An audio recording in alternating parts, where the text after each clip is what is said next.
Dear friends of history and image and sound, today, on July 20th, 2024, I am at the Bendler Block in Berlin, where 80 years ago, Count Stauffenberg and 4 other resistance fighters were shot not far from here. The occasion was the failed assassination attempt on Hitler, and these events were initiated in 1952 by the then federal president Heuss and the 20th of July Foundation. Today, on the 80th anniversary, of course, none of the protagonists are still alive, nor are any direct relatives, for example, the wives, maybe just a very few sons.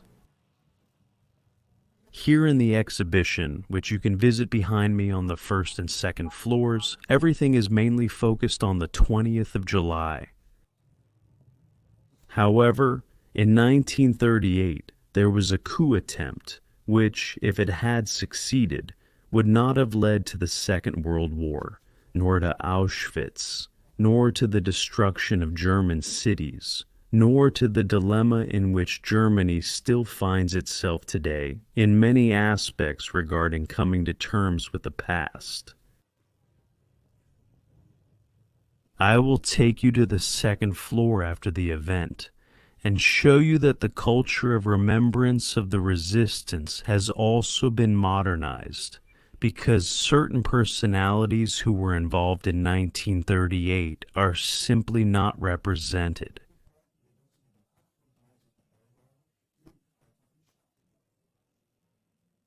I will then take you to the second floor and go into the topic in more detail.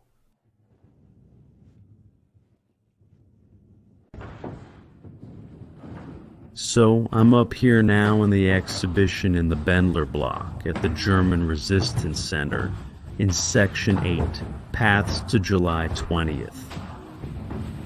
And now I'm showing this picture here, the statement of the protagonists who, in September 1938, tried to arrest, or rather shoot, Adolf Hitler in the now forgotten September Conspiracy.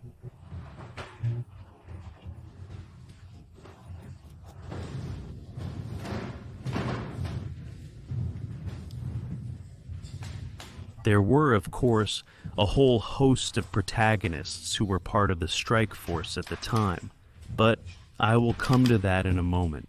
With the exception of this picture, they have all been forgotten and will not be mentioned here. Instead, people are praised as resistance fighters, such as the actress Marlene Dietrich, who had already moved to the United States in 1930, and whose resistance consisted of performing for American soldiers as part of troop entertainment.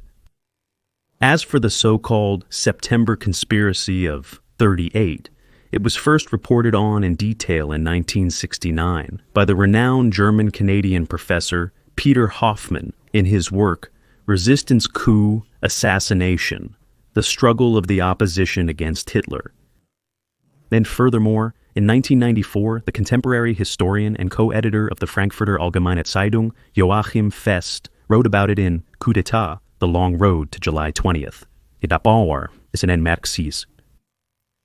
In their investigations, both have clearly determined, quote, that it was probably the most promising of all conspiracies against Hitler.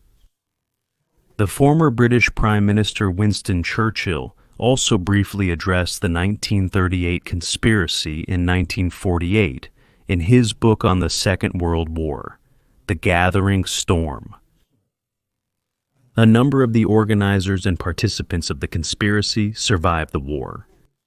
Some even had interesting careers in the early years of the Federal Republic, but at least during the first decade of West Germany, they were often scorned by the old Nazis who had returned to positions in politics, administration, and the judiciary with the words, "Once a traitor, always a traitor." However, this also contributed to the fact that not much became known about the planned action, since the few survivors of the military resistance remained silent in the face of hostility. A former Berlin professor even went so far as to claim in a book review in the year 2000 in the newspaper Die Welt that such a group, referred to in literature as Stoßtrupp, never even existed. Because if such a group had existed, it would certainly have become known before 1945. This is an example of how difficult it is for some German professors to accept research done by their colleagues. Just because you see something on a piece of paper, which is known to be very patient, doesn't mean it has to be true, or vice versa. This is especially true for much of what took place at a time when saying the wrong word to the wrong person was enough to be sent to a concentration camp. The last person to deal with the September conspiracy in literary form was Terry Parsonen, a professor from Florida, in 2008. But his book, Hans Oster and the Military Resistance Against Hitler, is more reminiscent of a thick soldier's magazine, because what the professor writes in part is pure fantasy. And he copied from other authors as much as he could, also adopting their major mistakes. On top of that, the text is sensationalist and often strays far from the truth. I will provide some examples. But first, I want to explain why and how the so-called September conspiracy came about. To do this, we must go back to the autumn of 1938. Almost out of the blue, Hitler, who had, as he put it, brought Austria home to the Reich in March of that year, now demanded the annexation of the Czech border regions, shown in orange, inhabited by 3 million Germans, to Germany, the Sudetenland. This term had been in use since the end of the First World War, after the victorious powers, in September 1919, in the Treaty of Saint-Germain, which, simply put, was the Austrian counterpart to the Treaty of Versailles, assigned the border regions inhabited by Germans for centuries, which had always belonged to Old Austria, to the newly founded Czechoslovakia. Blue indicates the German-speaking areas. However, Czechoslovakia was allied with France and the Soviet Union, was friendly with Poland, and Great Britain, in turn, was closely tied to France. Hitler's demands had brought up the specter of war and stirred up a genuine fear of war in Germany. Even within Hitler's party, people were appalled at the prospect of having to go to war against the whole world for a second time with insufficient forces. Looking back at those days of the Sudeten crisis, neither in August 1914 nor in August 1939 was the mood of the German people so overshadowed by the doom of an impending disaster as it was in the second half of September 1938, which even the 12 most important generals had regarded as a catastrophe during a secret meeting. To make matters worse, in January 1938, Reichswehr Minister General Field Marshal Werner von Blomberg was dismissed, followed in March by the highly respected Chief of the Army High Command, Colonel General Werner von Fritsch, and the resignation of the equally respected Chief of the General Staff, General of the Eagle Ludwig Beck. In the summer of 1938, Hitler deliberately risked war. This was the final catalyst that prompted patriotic figures such as Hans Oster, a monarchist and skeptic of the new regime, in the Abwehr Department of the Wehrmacht High Command, the aforementioned General Ludwig Beck and the former mayor of Leipzig, Karl Girdler, were determined to finally thwart Hitler.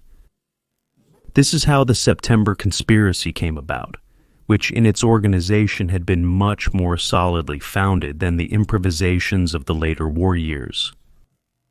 If it had been successful, and if it had been supported by the unfortunately always hesitant generals, there would have been no Second World War, no Auschwitz, no total destruction of German cities, and no collective guilt that still burdens us today. Here's the sequence of events. Of course, there was resistance against National Socialism, both before and after the so-called seizure of power. But then the injustices committed by the National Socialists had accumulated. The numerous liquidations declared legal during the so-called Röhmputsch in 1934, which also claimed the lives of former Reich Chancellor General Kurt von Schleicher and his wife, the undignified dismissal of Generaloberst von Fritsch for alleged homosexuality, the complete exclusion and beginning persecution of the Jewish minority, the denial of rights, including the concentration camps, and now Hitler's irresponsible policies that could lead to a European war.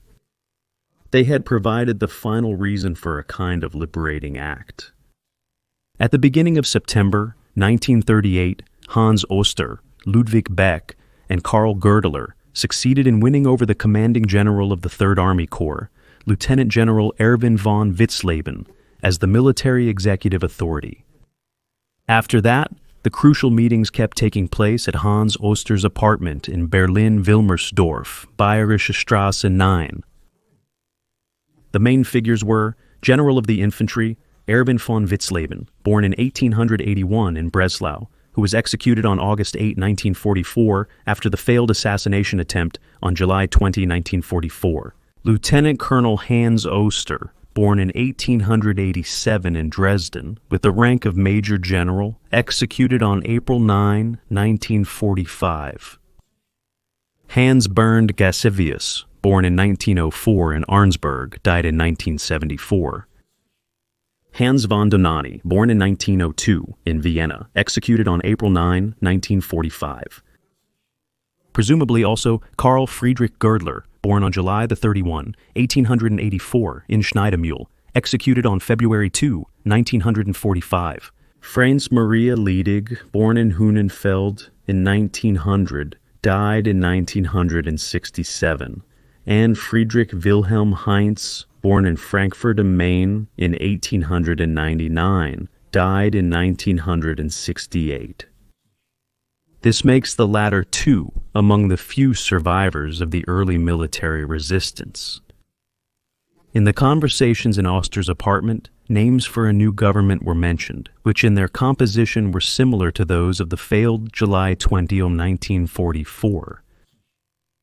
After General von Witzleben had made the decision to depose Hitler around September 20th, 1938, he gave the group leader in the Abwehr, Captain Heinz, who had been suggested to him by one of the main actors of the planned operation, Gisevius, the order to form a sufficiently strong, armed, and unconditionally reliable assault squad. With this squad, Witzleben, including some armed officers from his general command, intended to surprise Hitler in the Reich Chancellery on Wilhelmstrasse in order to force him, in unmistakable terms, to abdicate.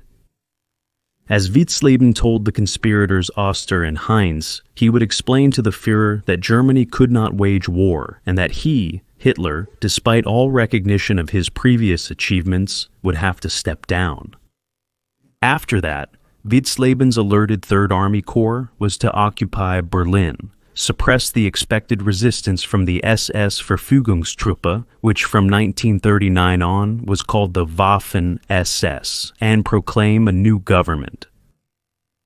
At that time, the only military counterforce available in Berlin was a strong SS regiment, the Leibstandarte Adolf Hitler, which was considered dangerous but could be kept in check by sufficient strong troops brought to Berlin.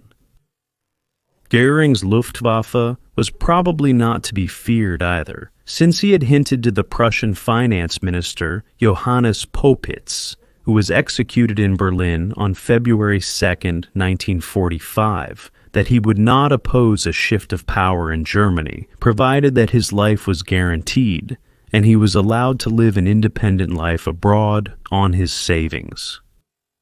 At that time, Göring had already made contact with his Swedish relatives, and he would have been spared the bitter end of Nuremberg in 1946 if September 1938 had taken a different course. When General von Witzleben announced his intentions in Oster's apartment to those present to force Hitler to resign with harsh words, Captain Heinz, who was tasked with forming the assault squad, asked him what would happen if Hitler refused to step down. Von Witzleben replied, in essence, that Hitler was the most cowardly person he had ever met. No one had ever contradicted him emphatically before. If this finally happens, and it will happen with all force, Hitler will collapse and disappear from the political scene. This view, which was also shared by Wilhelm Canaris and Goerdeler, however, demonstrated the great political naivety of the German General Staff. Because Adolf Hitler, who was caught up in a mystical delusion of power, believing himself to be an executor of providence and convinced that he had the masses of the German people behind him, would never voluntarily step down from the stage. After the meeting, when Lieutenant Colonel Oster looked at his close colleague and friend Heinz, Oster's widow confirmed this in a sworn statement in February 1946, that he was clearly not in agreement with Witzleben's plan and had asked the reason for it. Heinz simply remarked that he could not guarantee that the men of the assault squad would find Witzleben's method of committing suicide particularly original. Therefore, as the organizer of the assault squad, he considered it a crime against these men to expose them to the misconception held by both Witzleben and Goerdeler regarding Hitler's mentality. Oster understood immediately and gave his consent internally, as well as the necessary orders to be passed on to the strike forces.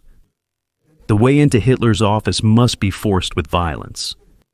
Under the pretext that the SS has opened fire, an incident is to be provoked in which Adolf Hitler and as many members of his staff as possible are to be shot. Interesting in this context is the testimony of former SS Oberscharführer, equivalent to Sergeant Rochus Misch, who from 1940 to 1945 was a member of the Führer Escort Command. According to this, access to Hitler's private rooms in the Reich Chancellery was guarded only by a sentry from the Leibstandarte sitting at a table. From this guard post, a staircase with only 22 steps led directly into Hitler's apartment. Misch writes that even in the first few days, he noticed the sparse security measures. I could clearly see that the security of the head of state was not exactly a top priority. Misch was indeed reporting here about when he started his service in May 1940, but it's unlikely that the security measures during peacetime in 1938 were any higher. One can assume that the men who volunteered for this action only decided to do so after a difficult inner struggle, namely to do exactly what Ludwig Beck and also Admiral Canaris considered so disastrous, to remove the so-called head of state by force. They were well aware that they might lose their lives in the process. But if they wanted to put an end to this dangerous specter, they had to take this path, also in order to remove the reasons for retreat from the generals who were constantly putting the brakes on and keeping a low profile, such as Ludwig Beck's successor as chief of the Army General Staff, General Franz Halder, who came from Würzburg. On the other hand, they also knew that a living Adolf Hitler, even if he had supposedly stepped down, would be a deadly threat to any new government. However, most of the younger members of this sort of conspiracy within the conspiracy were also aware of the tremendous difficulty of immediately providing the German people and the army with a representative replacement for the Führer. A problem, however, that neither the group around General von Witzleben nor the one around Goerdeler had recognized. Instead, they believed that they could put forward the former chief of the General Staff, Ludwig Beck, as a representative and capable head of state, completely ignoring what had been going on among the German people, the youth, and the Wehrmacht. Here, a very real leader had taken the place of what had always been a rather abstract head of state, a leader with his own lifestyle, with a claim to infallibility, with a strong following, with a leadership corps structured like a military order, with its own symbols and emblems, with undeniable successes and the semi-military formations of the SA and SS, which could be crushed, but for which a replacement had to be found, insofar as they were only misguided young people. Moreover, the pure party democracy of the Weimar Republic had left the German people at that time with an aversion to the multitude of 36 political parties and their struggles, which were sometimes fought over absurd matters. Therefore, the younger officers within the conspiracy, without Canaris or Beck having any idea, were also planning their own solution in the purely political sphere. It was unanimously recognized that neither the Weimar Republic nor the Bismarck state, which collapsed in 1918, should be restored in their old form. On the other hand, the forces of modern democracy should be constructively united with the traditions of the German past. Karl Gergler, who was privy to the plans, had agreed, and also accepted the candidate proposed by the Stauffenberg circle, Prince Wilhelm of Prussia, who had fallen in the France campaign in July 940. His father had written to Heinz in 1947 and also mentioned the Stauffenberg 1938 in it. I have a separate video on the complex figure of Prince William of Prussia when Prince William of Prussia almost became King of Germany. If you read the relevant articles about the Stauffenberg, you might think that 20 to 30 heavily armed men were practically stationed all around the Reich Chancellery, just waiting for the signal to strike. Only the smallest part of that is true. In reality, only a portion of the men designated by Heinz and Liedig were housed in various Berlin apartments. For example, at Eisenacher Straße 118 in Schöneberg, although the original buildings there were destroyed in the war. The others had waited at home for the agreed signal. On this occasion, let's take another look at Parsonen's inventions about these hours, which are great to read, but are also pure fiction. Page 216, midnight, Eisenacher Street 118, Berlin, Schöneberg. Heinz had assembled his strike force, which was spread across several apartments in central Berlin, not far from their target on Wilhelmstrasse. Canaris had instructed Grosskurt to issue carbines and explosives to Heinz. A declaration of war was expected at any moment. While they waited for the marching orders, Heinz calmly instructed the men that, regardless of whether Hitler or his SS bodyguards resisted or not, they should provoke an incident and kill the Führer. Heinz looked at his assault squad. The determined young men waited impatiently for the order to act. They had understood their great task. The thorough preparations in Berlin were complete. The fate of the conspiracy would be decided in London. And yet another small section. September 28th, very early morning, Army High Command. Heinz called his strike force together from various apartments and gathered them at Army High Command. He assumed that this was the day he would put an end to the National Socialist regime.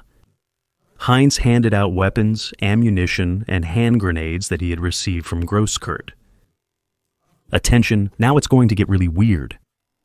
The clicking of ammunition being loaded into carbines and submachine guns broke the silence of the early morning hours. Before he unleashed his fighters on Hitler's Reich Chancellery, he just had to wait for the news from Potsdam that Brockdorf's division had set off for Berlin, and so on and so on and so on. All of this is pure fantasy, but it is precisely such tall tales that, along with other outrageous claims by this and other authors, provide critics and skeptics with a constant supply of ammunition for their admittedly false views.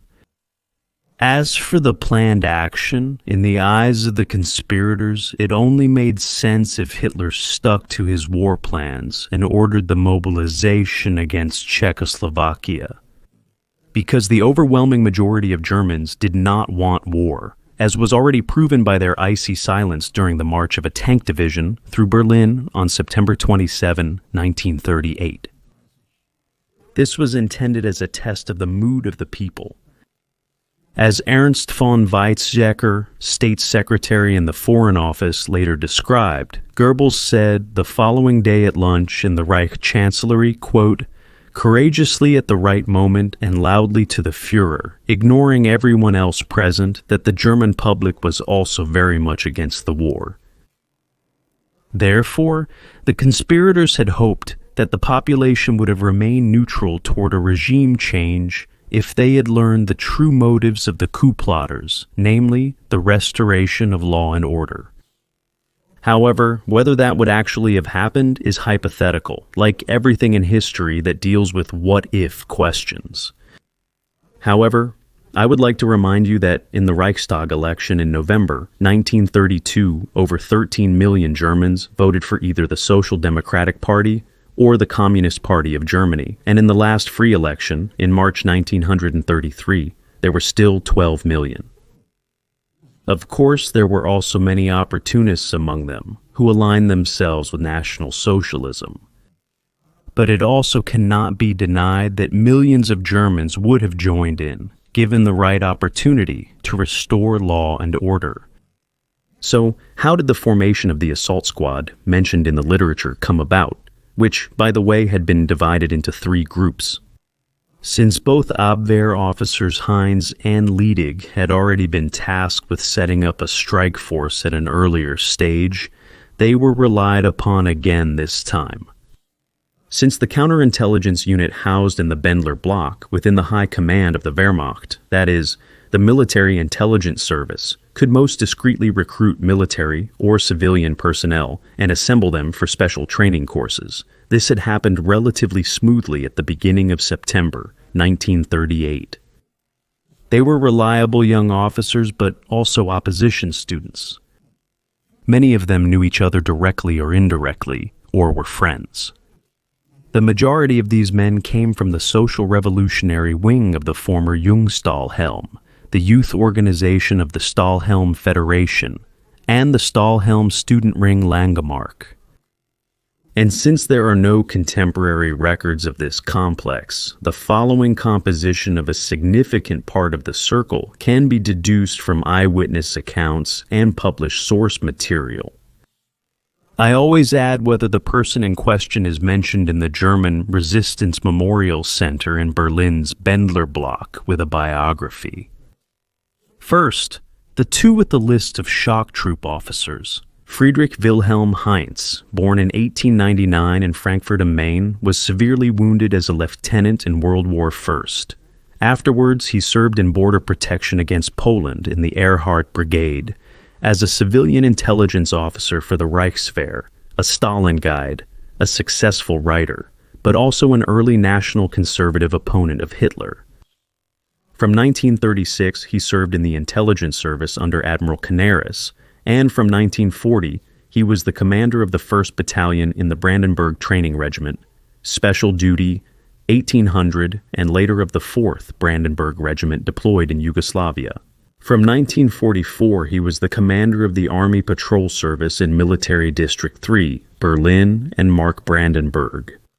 After a number of documents, including 38 he had drafted, were found in this armored cabinet of the Army High Command in Zosen in September 1944. He was put on the wanted list, warned by comrades from his former Brandenburg regiment, managed to escape, and went into hiding in the Berlin-Potsdam area until April 1945, Raum Berlin-Potsdam untergetaucht. After the war, starting in 1950 in the Federal Republic of Germany, he established a purely German intelligence service directly subordinate to Konrad Adenauer in competition with the American-financed Gehlen organization, which later became the Federal Intelligence Service. This was known as the so-called Friedrich Wilhelm Heinz Service. Heinz passed away in Bad Nauheim in 1968. Apart from the mention at the beginning in Berlin, with this picture showing him together with Lieutenant Colonel Oster, there is no further mention or biography. A sale of his memoirs at the Resistance Center was rejected. The second protagonist was the lawyer and naval officer Dr. Franz Maria Liedig, whom the Berlin Resistance Center does not acknowledge at all. Ledig had participated in the First World War as a naval officer on a torpedo boat, and after the war, like Heinz, became a member of the Erhard Brigade. In 1936, he was reactivated in the Wehrmacht, and as a frigate captain, became the head of the Hamburg Intelligence Office. Arrested in November 1944, he was first sent to the Flossenburg concentration camp, then taken by an SS commando to Niederdorf in South Tyrol, and on April 30, 1945, he was liberated by Wehrmacht soldiers. After that, Ledig was one of the founding members of the Bavarian Christian Social Union. However, after years of suspicion and denigration, and repeated accusations of treason without any particular protection from the Christian Social Union, Ledig withdrew from politics in the early 50s. He passed away in Munich on March 30, 1967. Also not mentioned in Berlin is one of the assault troop leaders, the former Stahlhelm member and later officer with Brandenburg, First Lieutenant Hans-Jürgen Graf von Butler. When the security service of the Reichsführer was searching for Heinz in November 1944, one of his hideouts had been the apartment of Butler's fiancée, Maria Grantz. After the war, Heinz and von Butler founded the Michael Publishing House in Neuwied, later in Wiesbaden, where Maria, now married to Butler, also published a book. Another participant not mentioned was government councillor Bodo Freiherr von der Recke, born in 1908 in the Swabian-Sabitz district of Lüben, who, in September 1938, waited with his friend Butler in a garden house near the already mentioned apartment of Maria Grantz at 118 Eisenacher Street in Berlin. Wolfgang von Butler explicitly confirmed Bodo's involvement in a letter to von Recke's son on August 16, 1979. During von Recke's time as an assessor, his superior in Berlin was Dr. Peter Graf York von Wartenberg, who was executed on August 8, 1944, after July 20, 1944. In 1942, when von der Recke was requested to Oslo by Josef Terboven, the Reich Commissioner for the Norwegian territories occupied by the German Reich, he instead volunteered for the Wehrmacht, was wounded 3 times in Russia as an infantryman, and has been missing in Romania since August 1944. In the garden house at Eisenacher Straße, 118, another close friend of von Recke may also have been present, Karl Victor Theodor Hermann von Dresky, who was born in 1906 in Barnim, Brandenburg. He was killed in action on May 28, 1940, as a captain and company commander in Infantry Regiment 30 at Zielebeke, a district of Ypres in West Flanders. The second assault troop leader, who was not mentioned in the Resistance Center, was First Lieutenant Hans Wolfram Knack, born in 1904 in Magdeburg. As a student in Königsberg, East Prussia, he was active from 1932 in the Balzia Königsberg Choir and was also a member of the Stahlhelm Student Association.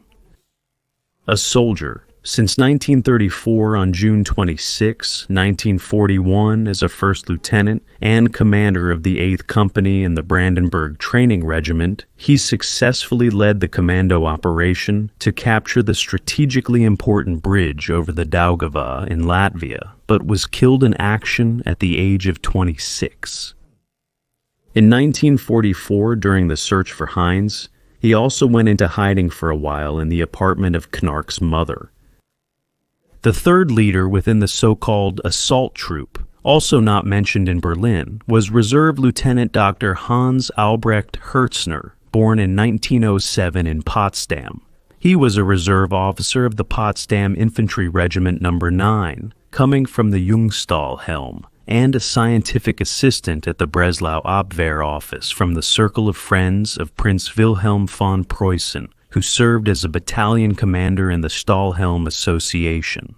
Hertzner became known as the officer who, with a commando unit formed by Abwehr Section 2, was supposed to capture the important Jablonska Pass even before the war against Poland began. Later, As part of the 1st Brandenburg Battalion, he led the Nightingale Legion of Ukrainian nationalists. Seriously wounded in the war against the Soviet Union and suffering from tuberculosis, Hertzner found himself in the sanatoriums in Hohenlicken, Brandenburg on the 3rd of August 1942, under the care of SS Doctor and Professor Karl Gebhardt, who was executed after the Nuremberg trials for crimes against humanity, among other things. His death was mysteriously classified as a bathing accident and never solved. Another volunteer in the group was First Lieutenant Hans-Jürgen Graf von Blumenthal, born in 1907 in Potsdam, whose biography can be viewed in Berlin. The member of the Jungstahlhelm League before 1933 had become unfit for frontline service during the war due to a severe injury. Then assigned to the General Army Office of the Army High Command, he participated as a major in Count Stauffenberg's plans.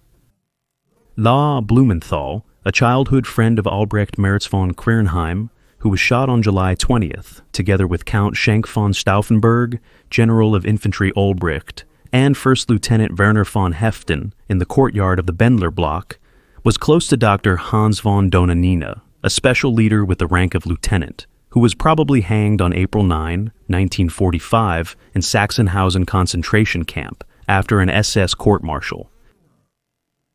On the 20th of July, 1944, Count Blumenthal was in the Berlin Bendler block, together with his friend Heinz, but during the search for him, he was unable to go underground like Heinz, and was arrested and sentenced to death by the so-called People's Court on the 13th of October, 1944, and executed on the same day. Another was Major in the General Staff Helmut Grosskurt, born in 1898 in Ludenscheid, who is commemorated in Berlin with a picture and biography. Grosskurt, one of the driving forces within the conspiracy, had participated in the First World War as an infantry lieutenant and remained in the Reichswehr until 1920, then became a farmer after studying agriculture. Returning to the Reichswehr in 1924, he served as a major in military intelligence between 1935 and 1938. During the war, Grosskurt, as a colonel in the General Staff and Chief of Staff of the 11th Army Corps in the 6th Army, was taken prisoner of war by the Soviets at Stalingrad on February 2, 1943, and died in captivity at Camp Frolovo on April 7, 1943. Another participant, for whom there is no photograph, also remains unmentioned. Helmut Doring, who was born in 1903 and in 1938 was assigned as a major in the General Staff to Abwehr. Two served during the war from September 1940 as a resident of the Abwehr in the German Army mission in Romania, based in Bucharest at the Hotel Ambassador. There, on January 19, 1941, he was murdered by a Greek citizen who was allegedly an unofficial collaborator of the British intelligence service, which triggered the coup attempt by the fascist Iron Guard against the Romanian general and head of state Ion Antonescu the following day, although the coup ultimately failed. Another participant in the September conspiracy, mentioned in Berlin with a photo and biography, was Ludwig Gera, who was born in 1895 in Düsseldorf. After serving in World War I and participating in the Kapp Putsch with the Erhard Brigade, he became a reserve captain in the Abwehr in 1938. Gera was also privy to later assassination attempts, but was already under surveillance by the Reichsführer's security service at that time. When his arrest was planned in March 1944, he was able to escape and go into hiding in the Greater Berlin area. However, after his involvement in the preparations for the July 20, 1944 assassination attempt became known, he was tracked down by the Gestapo on November 8, 1944. Gera, who had first shot his wife Hannah and then unsuccessfully tried to kill himself with a pistol shot, was, after partially recovering in custody, transferred on April 5, 1945, along with other so-called SS special prisoners, to the Flossenburg concentration camp in Bavaria, where he was hanged on April 9, 1945, following an SS summary court-martial. Others who were murdered in Flossenburg on April 9 included Admiral Wilhelm Canaris and the promoter of the September conspiracy, Major General Hans Oster. Also not mentioned in Berlin is Reserve First Lieutenant Arnold Bestrick. Starting in 1930, he was the university leader of the Stahlhelm Student Association in Königsberg, and from 1934, a certified business graduate. He was also a member of the Königsberg Girdler Circle, and, beginning in 1935, took part in reserve training with Infantry Regiment 1 in Königsberg, where he met Prince Wilhelm of Prussia, who was training there under the alias Lieutenant von Ravensburg. 1935 was also the year when Bestrick was imprisoned as a protective custody prisoner in the Königsberg police jail from July to August. Because he had formed a small opposition group made up of Stahlhelm members from the left-wing Otto Strasser faction, members of the National Socialist Party, and former Freikorps fighters. After this, like his friend Konark, he decided to join the assault troop. And as can be seen from the handwritten, hard-to-read letter dated September 14, 1938, from Prince Wilhelm von Preußen, who was also indirectly involved in the conspiracy, to Heinz, Bestrick was apparently also involved in procuring clockwork detonators. Bestrick has participated in the war as a lieutenant since September 1939. The picture shows him in June 1940 in Millencourt, northern France, and this one during the march into Bayonne. In the war against the Soviet Union, he was stationed near Leningrad as a reserve first lieutenant in the 1st Grenadier Replacement Battalion. At a meeting in June 1943 at the home of Girdler's mother-in-law, Mrs. Ulrich, in the Baltic Sea resort of Rauschen, he told Karl Girdler that he was willing to participate in the military sector as well. As a result, Count Schwerin-Schwanenfeld arranged for his transfer from the 1st Infantry Division to the Brandenburg Division in August 1943. On the 20th of July, 1944, Bestrick was on partisan duty as leader of the 4th Battalion of the Brandenburg Training Regiment in Donzal Oberrhein.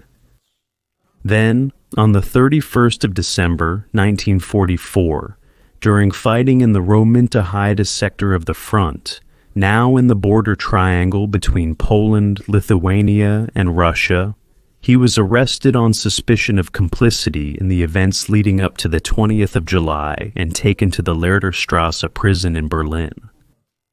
There, he was released by the guard detail on duty on April 21, 1945, without being given any reason, while on April 23 their SS replacement murdered a number of Bestrick's fellow prisoners, including Professor Dr. Albrecht Haushofer, the brother of the widow of Prince Wilhelm of Prussia, who fell in 1940, the diplomat Albrecht Count von Bernstorff, and the historian Karl Ludwig Baron von und zu Guttenberg, who had been working in military intelligence since 1941. While Bestrick's brother Rudolf was killed in the fighting for Berlin in April 1945, Arnold survived the war and, after being expelled from Königsberg, successfully continued the renowned Bestrick watch and jewelry business in Vaterstetten-Baldum, Bavaria. There is also no mention in Berlin of Konrad Graf von Finkenstein, leader of the Breslau Student Ring and member of the Langemark Steel Helmet Student Ring, who served in the 4th Brandenburg Regiment during the war, or of his brother Wolfgraf von Finkenstein, both members of the Stosstrup. Nor is there any mention of the Berlin student leader Herbert Hoffmann and another student leader named Juncker, who after the war apparently held a responsible position in Bückeburg near Hanover, dealing with burden sharing. An early member of the resistance and of the assault troop was the painter, graphic artist, and stage designer Günther Vogler, born in 1895 in Dramberg, Western Pomerania, who is not mentioned in Berlin. He also came from the Stahlhelm group, where he worked on the newspaper edited by Heinz. In 1937, his watercolor, the Green Ship, was removed from the Kaiser Friedrich Museum in Magdeburg as degenerate and destroyed. A soldier during the war, he was arrested on November 11, 1944, after a denunciation and the discovery of the September conspiracy documents in the Zossen armored safe, and was imprisoned in the Lehrterstrasse cell prison in Berlin-Moabit, which was demolished at the end of the 1950s. The wife of the fugitive Heinz was also imprisoned there as an alleged accomplice from November 1944 until the end of March 1945. When Vogler was given the choice on the night of April 22 to 23, 1945, either to be shot by an SS commando along with a number of resistance figures I have already mentioned, or to be deployed as a Volkssturm soldier, he chose the latter. On the 25th, he was seriously wounded in the fighting in Berlin and died. Also unmentioned is Dr. Gerhard Pfitzner, born in 1913 in Lorahütten, Silesia, who served in the 4th Brandenburg Regiment during the war, and, starting in November, 1944 supplied Heinz in the underground with food and news along with other members of the regiment.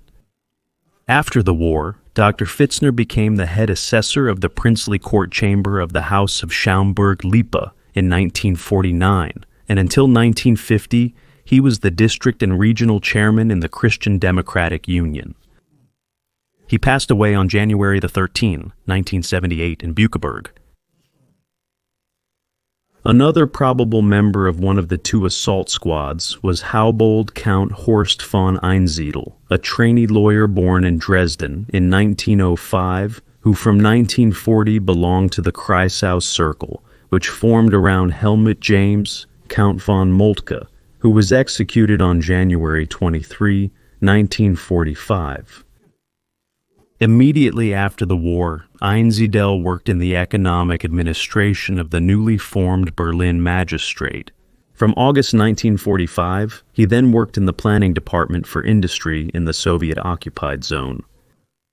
After discussing a new economic order with American authorities in Berlin, he was arrested by the Soviet Secret Service as an American spy and imprisoned without trial in Soviet Special Camp No. 7 on the grounds of the former Sachsenhausen concentration camp, where he died on the 25th of February 1947 under the usual unexplained circumstances. In total, of the 60,000 people arbitrarily imprisoned there between 1945 and 1950, about 12,000 died.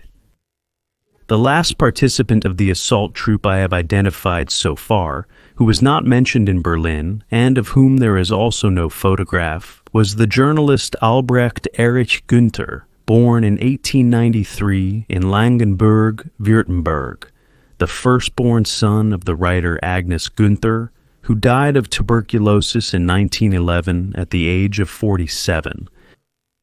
Her only novel, The Saint and Her Fool, has had over 140 editions so far, and, with 1.7 million printed copies, is one of the most commercially successful German books.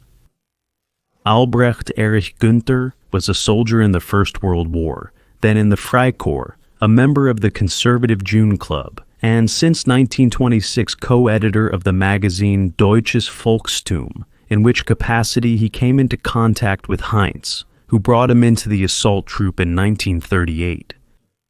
Günther fell ill in 1942 and died of tuberculosis in Hamburg on September 29th. These were the protagonists of the so-called shock troop who violently escorted General von Witzleben on the 28th of September, 1938. The calls for Hitler's downfall had been reproduced and could have been published within a few hours.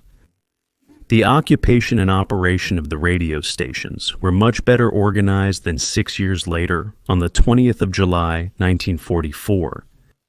All military preparations for the occupation of Berlin had been completed. Many officers from the troops were indirectly or directly informed, but everything was about to turn out differently. On the 29th and 30th of September, thanks to the capitulation of British Prime Minister Chamberlain, Hitler had achieved his goal with aggressive threats, but without the use of armed force through the Munich Agreement, namely the annexation of the German-populated Sudetenland to Germany, which made him, virtually overnight and praised by Goebbels' propaganda, the Chancellor of Peace. Newspaper headline: Germany and England never want to go to war against each other again. Chamberlain's naive and submissive policy, which ultimately led to the Munich Agreement, had saved Adolf Hitler, but also set Germany on the path to destruction. For the time being, the people's fear of war had vanished. For them, Adolf Hitler had once again been proven right, and had now also brought the Sudetenland home, to quote him. And even the majority of German generals, who until then had feared war, now threw all scruples overboard and placed themselves in Hitler's hands. The men of the shock troops who were housed in Berlin quarters had been discreetly summoned. Furthermore, orders had been given to destroy all written documents, appeals, memoranda, and so on, but this was only done to a very limited extent, with fatal consequences later on. For 6 years later, on the 22nd of September, 1944, the majority of the records believed to have been destroyed were found in the safe of the Foreign Intelligence Service branch office in Zossen, 20 kilometers south of Berlin. But in 1944, the records made 6 years earlier were no longer dangerous for the regime, yet the discovery of the files was more than alarming for a completely different reason. From now on, the myth created by Hitler of a small, ambitious, and war-weary clique of officers could no longer be maintained. When he was informed about the contents of the broken-open Zossen safe, he ordered that this material be subject to the strictest secrecy and under no circumstances be handed over to the Chief Reich Prosecutor, so that the population, during this tense military situation on all fronts, and after the assassination attempt of July 20th, would not also learn about the numerous early conspiracy plans of high-ranking officers. Thus, much of the September conspiracy of 1938 remained in the dark, especially since most of those involved had either been killed or were victims of persecution after the 20th of June, 1944. And all documents from the Zossen Armored Cabinet had been destroyed before the end of the war. But the best prepared and most promising conspiracy to bring about change, led by Hans Oster, took place and, had it succeeded, would have spared not only Germany immeasurable suffering. This should be another reason why the German Resistance Center in Berlin's Wendler Block, which is financed by taxpayers' money, should finally commemorate these men of the resistance in a dignified and fitting manner and not continue to silence them.